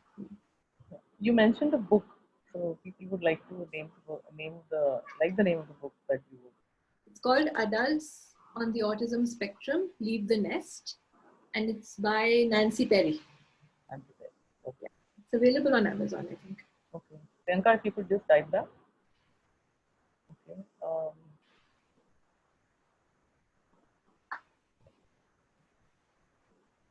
Okay, there's a parent who's saying we have a parents-based pioneer organization working over 20 years for children and adults with autism. Their ages range from 4 to 38, and we have a dream to develop a center called SWAC Village, where adults with autism will be able to be involved with different types of life-oriented activities. Very recently, we started construction, and he shared his website also. We would like to work together. I guess I request him to get in touch with you. We've already shared her email ID. Mr. Islam, if you could please write to her. Question from Archana. What kind of people did you have on your advisory board? Were they professionals, family, also on the trust? So yes, we have family members on the trust. So we have 2 family members and 1 person who's not a family member on the trust. Our advisory board is separate from the trust, and we have professionals, very specifically chosen. I mean, one, of course, they have to agree in a sense, they have to be like-minded. They can disagree with us. It's not like they can't disagree, but they have to believe in what we're doing, right? But we have parents, we have heads of organizations, we have people from the corporate world, we have different kinds of people. Okay. On our advisory board. Okay. So a couple of interesting questions that have come up, Aparna. Any permission or licenses from the government required for setting up such a residential? proper fees? Yes. So initially, of course, we have only registered our trust, right? And then we also have to be registered under the Persons with Disability Act to be able to run our program. Okay. Yeah. Right. And our next goal is, of course, to be registered. We're still not registered with the National Trust. So that is what we need to do. But we have to be registered with the PWD Act, under the PWD Act. Okay. So the trust that you have set up has to be registered with the PWD, under the PWD Act. Under the PWD. Okay.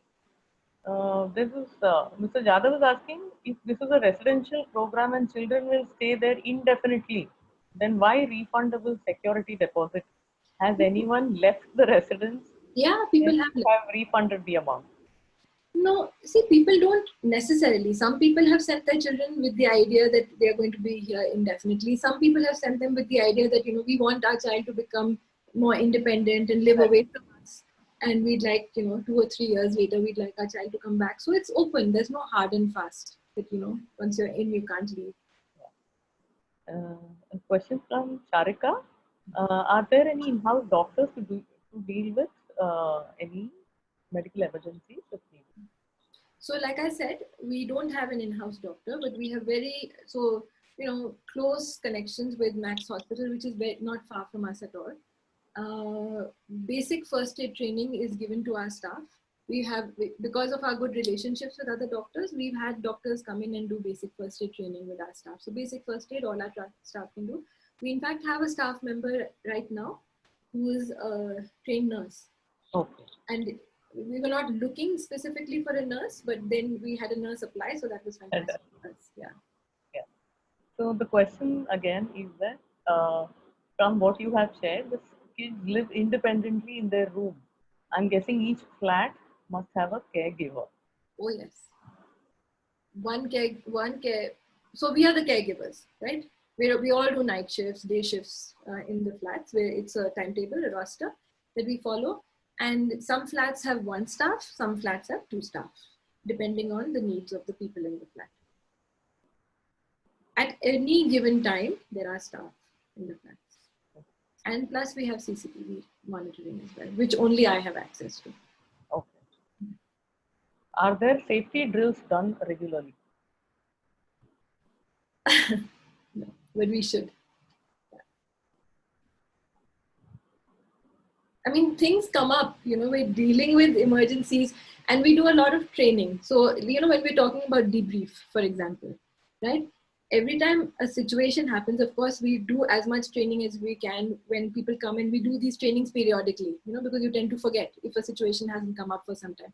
So in that sense, trainings are done. But if something happens, then we have a very detailed process of reporting and recording it. We also look at the CCTV footage of anything that has happened. We discuss it, we debrief. I think that is the most, but I agree. You know, safety drills like earthquake drill, like Dehradun, Mussoorie, earthquake prone areas, fire, Right. Yeah. earthquake drills, you know, those kinds of things should happen. I mean, those are things that we have discussed but haven't followed through. You mentioned training. Are you able to generate any income from the constructive activities of the children? From the training center, yes, because we have a vocational training program, and in the vocational training program, we do make certain products, crafts and things like that, and even the cooking. So, you know, we've tied up with a few bakeries, not on a regular basis, and again now with COVID, all of these things have come to a little bit of a standstill. But yeah, so we do have sales, we do online sales, we also you know, put up stalls and mailers. We have a shop, and our shop has a Facebook page, Arukriti, and we have a staff member now who's setting up a proper online portal for selling our food. Super. Lovely. Is enrollment in Arunima only for autism affected teenagers, adults, or is it also for other disabled people such as slow learners? Please advise. Yeah. So yeah, we do have people with other developmental disabilities, and the age of entry is 18. We don't take people younger than 18. Okay. How are you identifying the skills and abilities of the autistic children? How are you able to utilize their skills and abilities? There's a lot of informal assessment and observation that we do. and a lot of the skills have been identified through that.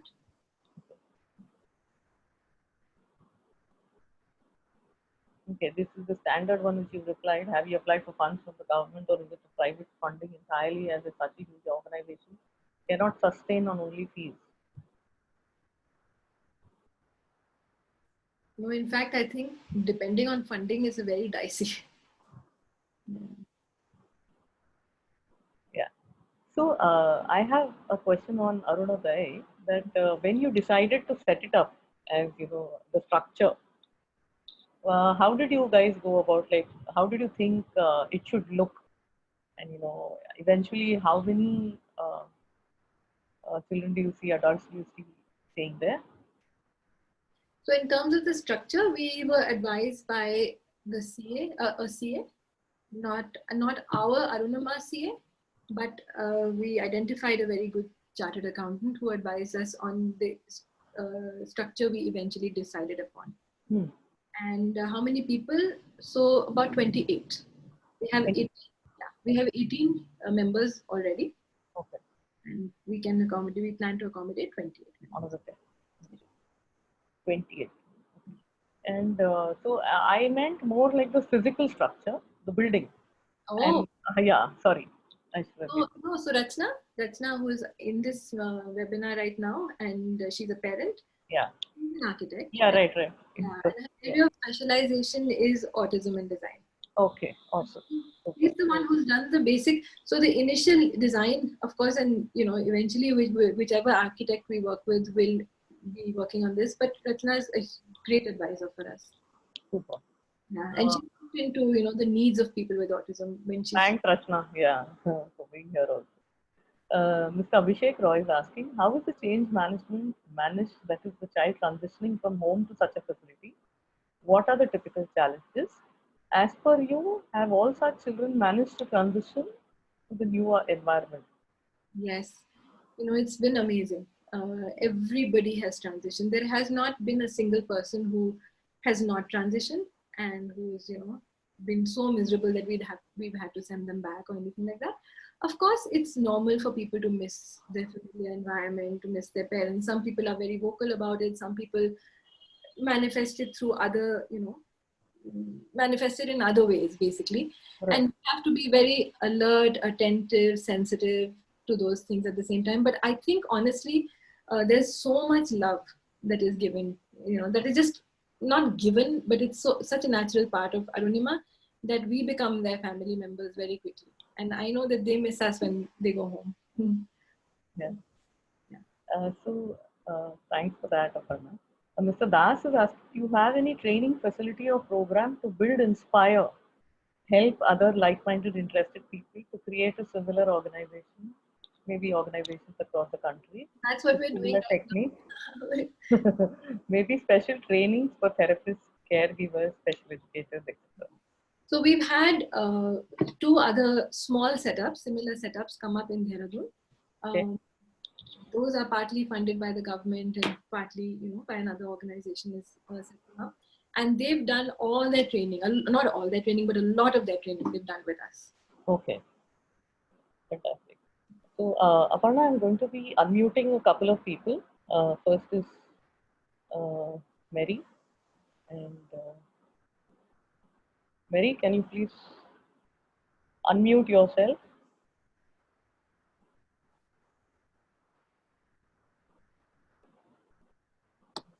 You're 1 minute before. Okay.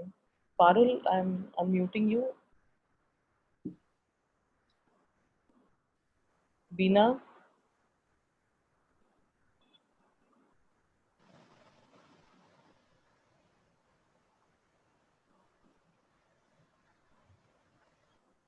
Hey Mary, can you please unmute yourself?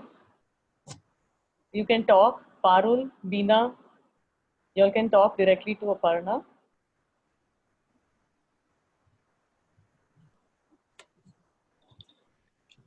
Hi Aparna, shall I speak first?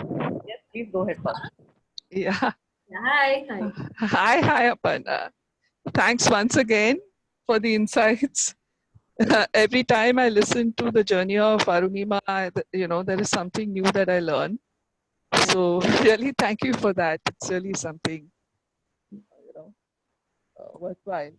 Uh, I had put in some other questions later, and you had shared that with us a little bit when we had met you in December. So I just thought if you can share with our forum group here about your ratio of staff to persons with disability, and what are their work hours, and like what are the off days available to them, and how the roster is kept by you all, because that was really a very important aspect of how to provide the care. So please could you share a little about that? So we have 1:2, and in some cases 1:1, and again in some cases, it again is very need dependent. But we can go from anything between 1:3 to 1:1 in terms of staff support. But there have been times, especially when we're working at the training center, where a group of 5 or 6 people can work with one single staff, depending on the structure that is provided. So it varies, but all these different kinds of structures are available, and depending on the need of the people. We have, like I said, we have 18 residents, and we have 22 staff support staff who work with the residents, right? But not all 22 are on duty at the same time. So we have a timetable. So the days off are staggered through the week. So you can have an off on a Monday or a Tuesday or a Thursday, Friday, Saturday, or a Sunday, because we can't have everyone off together, and we don't need everyone on together either. And we have a 6-day working week. Leaves and all are according to whatever the general guidelines are. Everybody does night shifts. And the way that we've worked it is that everyone does 2 night shifts a week. But if you're doing a night shift, and this is how, one point at which I'm always in awe of the staff. So if I have a night shift, for example, I come to work at 9:30 in the morning, and I only leave Arunima at 4 o'clock the next day.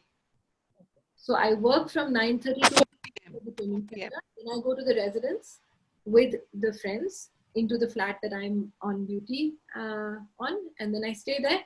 Usually, everybody is in bed by 9:30, and then we are able to go to bed by 10:30, 11. But once in a while, we'll have someone who hasn't slept all night, So sometimes once in a while, we've had challenging nights, but mostly everybody sleeps.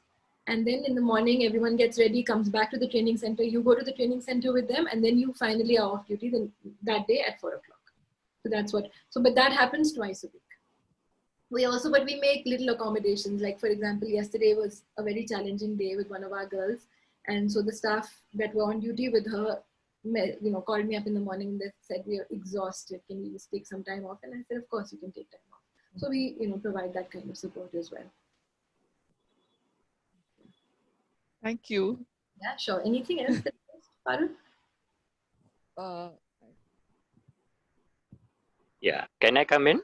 Yeah, Anand. I'm Anand, yeah. As the journey unfolded and you took on more and more people, you must have set up more and more processes in the program.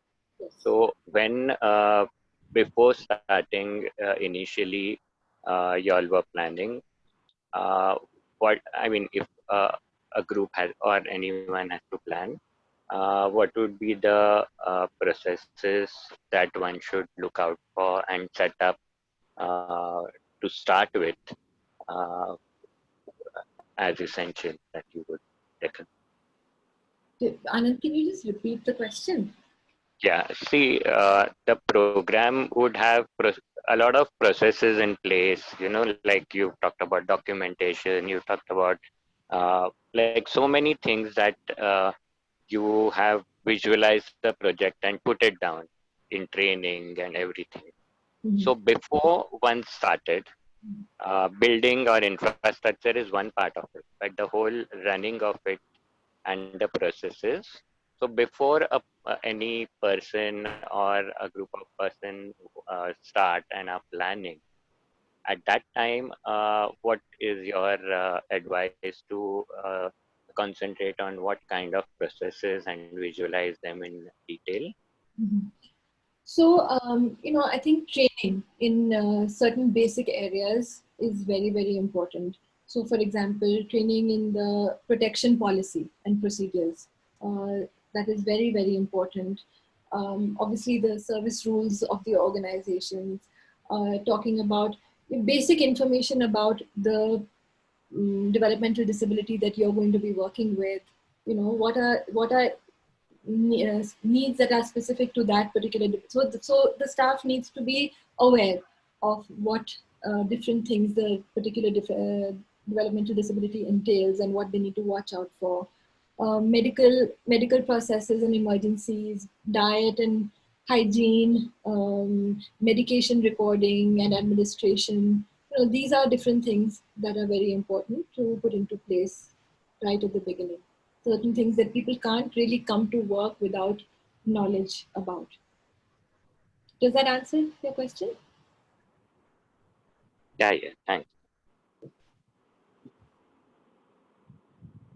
Also, we have, like I said in the beginning, a lot of our staff are not special educators, and so in terms of what is development like, how do people learn, what is structured teaching, talking about the teach method, talking about positive behavior supports, all those kinds of things as well, prompting, fading. We also trained our staff in those things as well, how to communicate with a person with autism. What do you do about dietary challenges? How do you provide a sensory diet? So these things.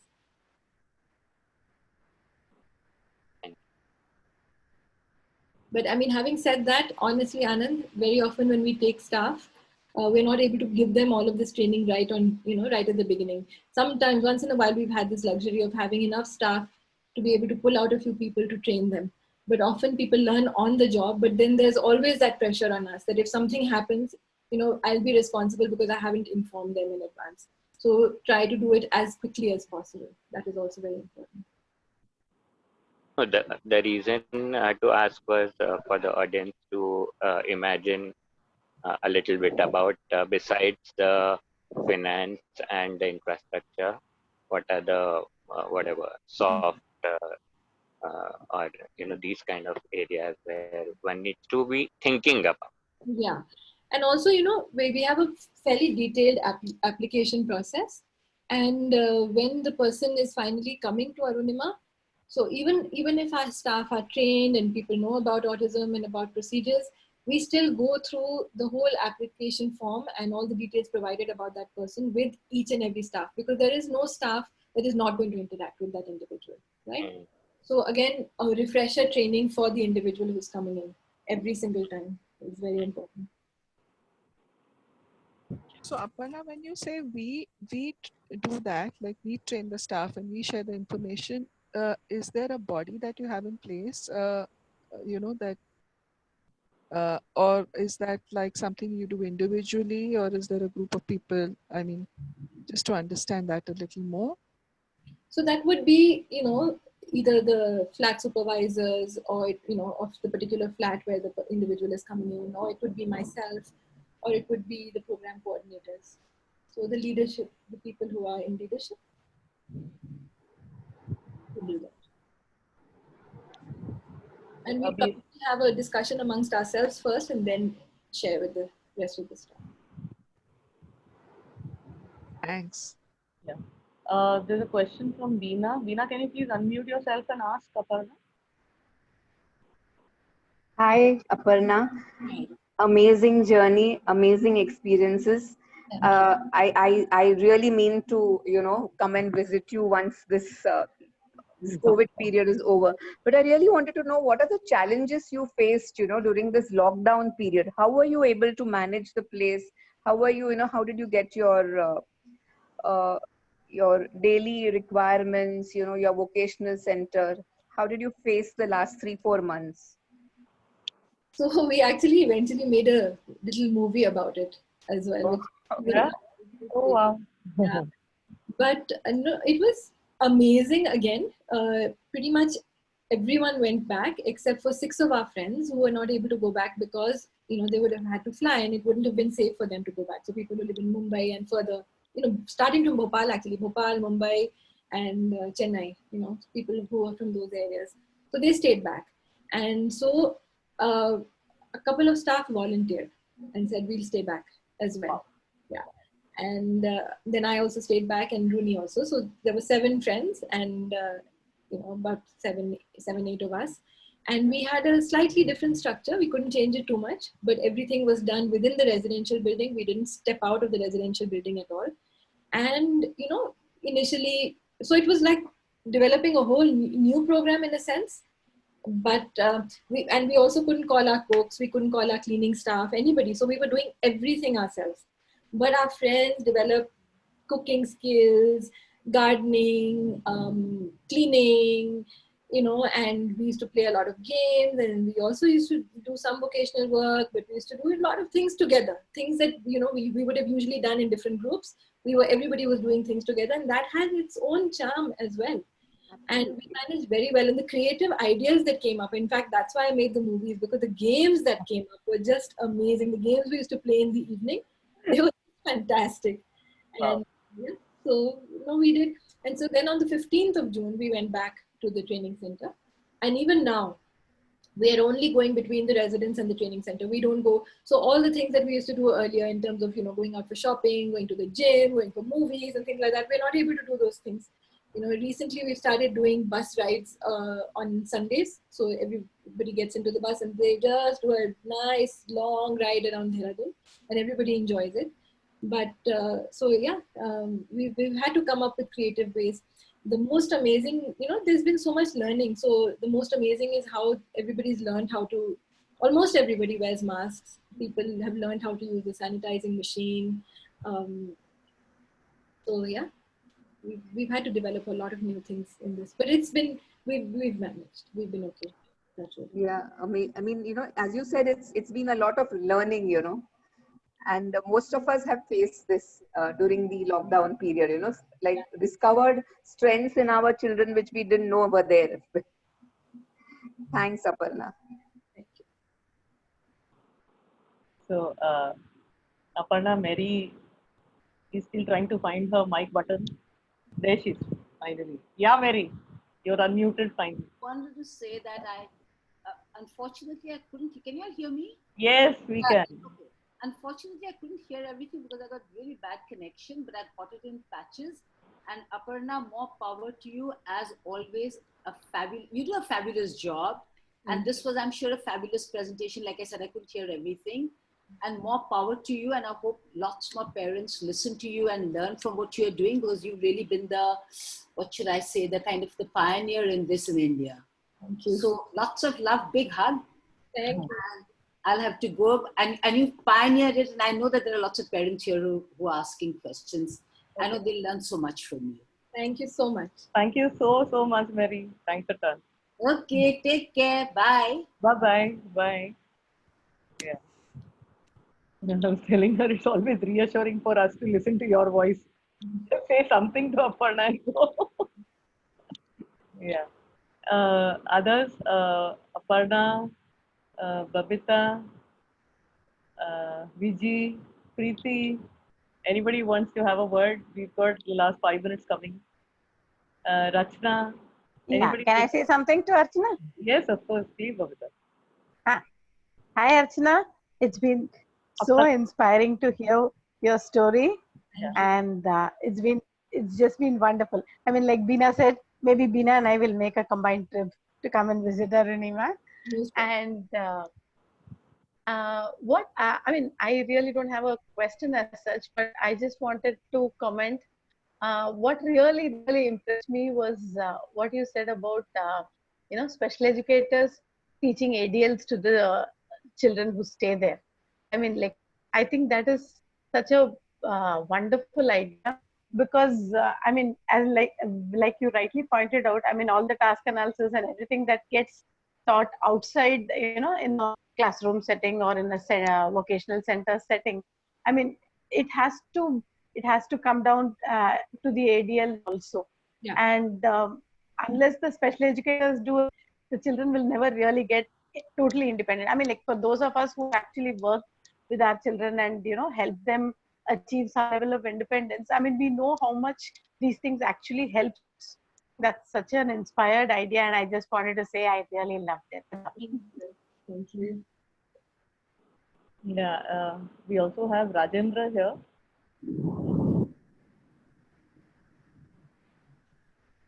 Rajendra from our parent support group is one person who has visited many facilities and has been trying to spearhead this for us.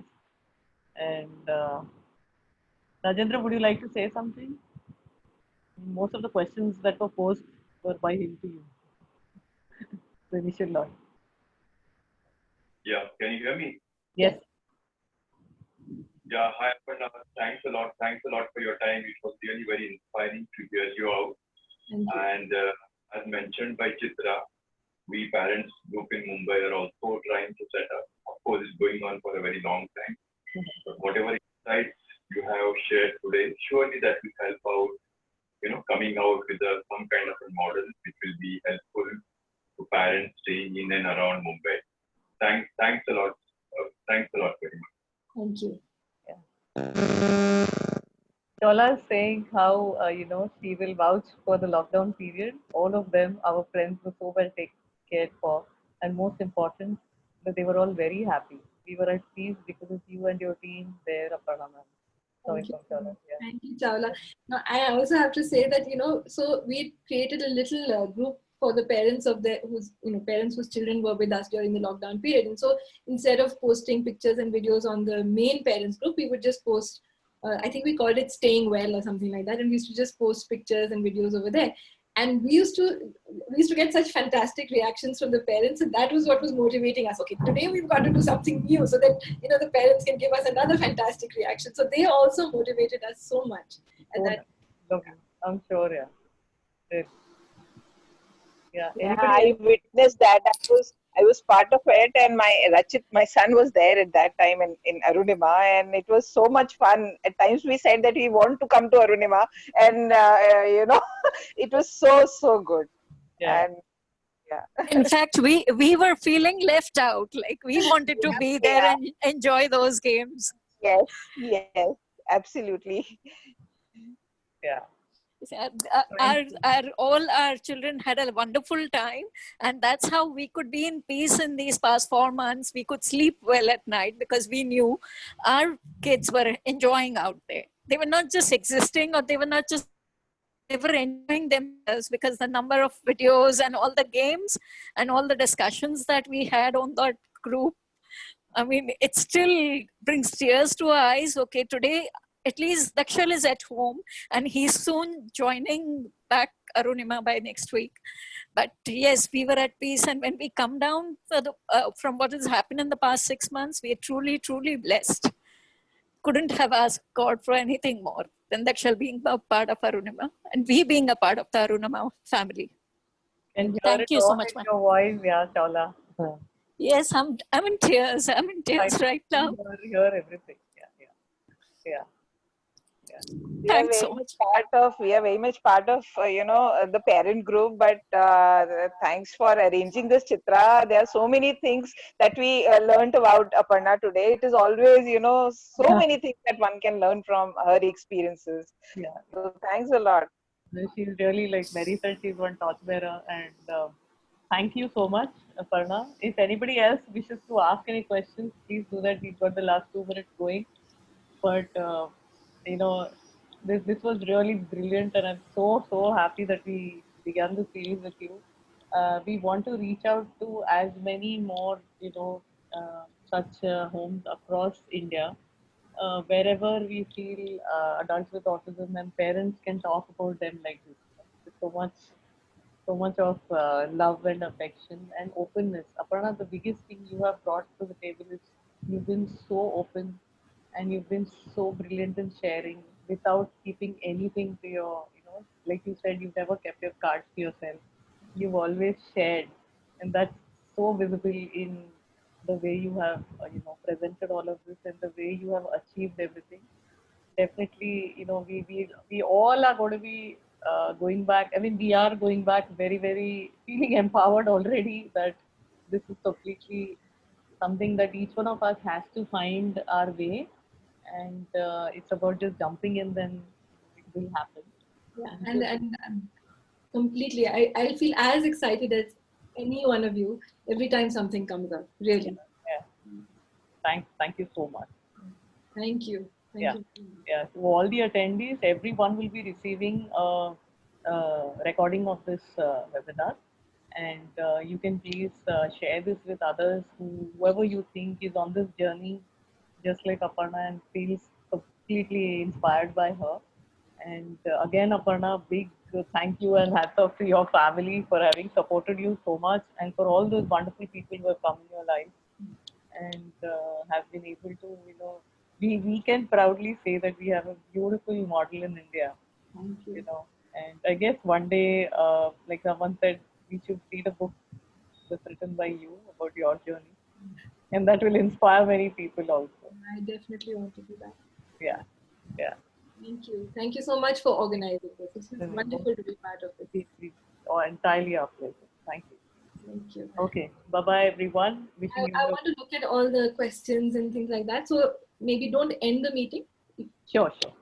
Yeah. Yeah. Anyways, I'll be sending you everything on email. Okay. Every single question will come. Okay. All of it will come. Thank you. Thank you so much. Thanks, everyone. Yeah. Okay. Thank you, everyone. Bye bye.